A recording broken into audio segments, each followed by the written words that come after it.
অরুণ সরকার, আমি এসেছি বিজাসি Ecotech private limited থেকে। তো আমি রাজগঞ্জ ব্লকের এক চা কৃষকের জমিতে রয়েছি।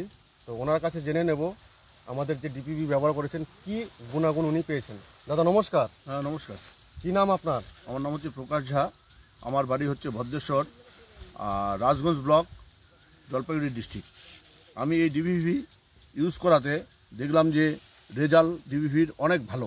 কি ভালো? ভালো বলতে আমি যেই সাইডে ইউজ করেছি ডিপিভি সেই সাইডে মানে রেজাল্ট অনেক ভালো ছিল। আর যেই সাইডে আমি অন্য ওষুধ দিছি সেটার কিন্তু রেজাল্ট সেরকম হয়নি। তার জন্য বললাম সকল কৃষককে বলবো আমি ডিপিভি যাতে ইউজ করে। আর ডিপিভি মারার জন্য মারলে যেটা হবে যে পাতার ডেনসিটিটা বাড়বে, গাছ কালো থাকবে, আর পয়েন্ট বেশি পাবেন। আর হ্যাঁ, এটা আমি বলছি। আর সকল কৃষককে আমি মারার অনুরোধ করবো এটা। ধন্যবাদ দাদা। ধন্যবাদ।